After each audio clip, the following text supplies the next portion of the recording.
pun biar gak sering kena batuk pilek.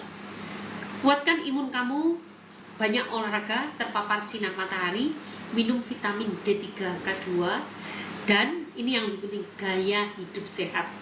Kalian setiap hari biasakan, gaya hidup sehat pasti tahu kan, banyak banget ya poin-poinnya. Ditambah dengan merebus apa yang ada di dapur, kunyit, kencur, serai, itu enak banget loh. Tambah bawang putih, bukan bawang putih, tambah jeruk nipis, itu sangat enak direbus bersama-sama. Kulitnya jeruk nipis, kalau cairannya jangan direbus, yang seger ya. Itu bersama dengan teh daun menjadi harian kalian, itu akan sangat-sangat meningkatkan daya tahan tubuh kalian. Apalagi kalau kalian mau pakai 5 imun. Kalian yang udah pernah mencoba 5 sekawan pasti akhirnya nggak bisa lepas dari 5 sekawan dan akan berikan ke keluarga, karena ini akan sangat mudah untuk meningkatkan imun anak-anak kita.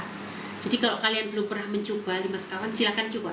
Nanti kalian akan rasakan manfaatnya, tidak hanya untuk kalian yang sedang sakit, untuk keluarga yang sehat pun hasilnya luar biasa.